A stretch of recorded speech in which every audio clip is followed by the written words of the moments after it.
20 armed soldiers cross a river, their boat heavy with plunder from a monastery. Suddenly the vessel sways, oars slip overboard, their own spears somehow pierce the hull, all 20 drown.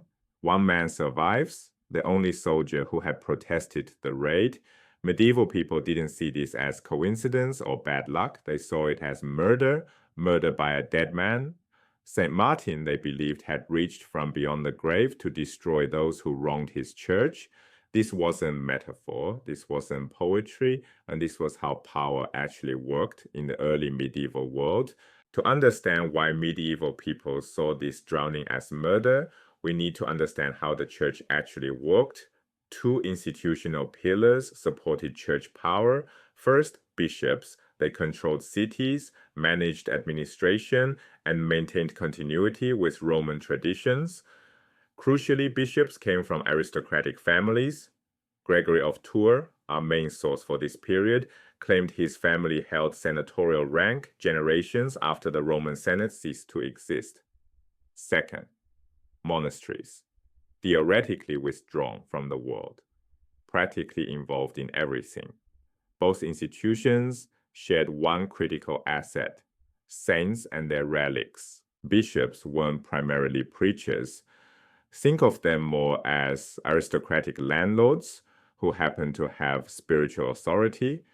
6th century Christianity had a few mystical thinkers and limited ethical concern. Bishops functioned more like squires than pastors. Their power came from three sources working together. Aristocratic family connections gave them inherited social networks, land, and prestige. Institutional office provided administrative authority and Roman legitimacy. But the third source, supernatural threat, made bishops uniquely powerful. They could invoke forces that transcended human power hierarchies. Even kings had to be careful around them. Relics were the mechanism of supernatural power. A relic is any physical object associated with a saint, a bone, a piece of clothing, something they touched. The most precious possession of Tours was St. Martin's cape, his cappa. The story. Martin was a Roman soldier who split his military cloak to share with a freezing beggar. That night, Christ appeared to him wearing the cloak's other half. The cape became sacred. The room where it was kept, that's where we get the word chapel, from cappa. But here's what modern people miss. Relics weren't museum pieces. Medieval people understood relics as the saint's continued physical presence, not a symbol, not a memorial. The saint was there in that bone, in that cape, watching, listening, capable of action. This looks like polytheism. Many powerful beings at specific locations, each demanding respect and capable of punishment. The church didn't frame it away, but the practical effect was similar. Saints weren't passive. They actively defended their property, their monks, their honor, and they had very long memories. Return to those 20 soldiers at the monastery of Latte. The full story reveals the logic of saintly vengeance. An armed force approached the monastery. The monks warned them, "This is St. Martin's monastery." Most soldiers withdrew immediately, quote, filled with the fear of God. But 20 men who did not fear God crossed the river anyway. Their boat began to sway. Oars slipped from their hands. Their own spears, weapons they brought to plunder, somehow split the hull. All 20 drowned. The one survivor, he had protested the raid from the beginning. Medieval people saw clear cause and effect here. Disrespect the saint, suffer the consequences. Respect him, survive. Bishops weaponized this belief. Consider Count Palladius. He quarreled with Bishop Pausanias, seized church property, and publicly mocked the bishop at court. Then his fortunes reversed. He lost his position. He committed suicide. The church denied him Christian burial. Gregory of Tours states the lesson explicitly, quote, "This fate befell him only because he had wronged his bishop." The mechanism is clear. Bishops couldn't personally threaten powerful nobles. They had no armies, no police force. but they could invoke forces that transcended human power. Saints never forgot an insult. Even kings weren't immune. Gregory of Tours remonstrated, formally scolded. King Chilperic, despite the king's attempts to depose him, remonstrate, to formally protest or rebuke someone in authority.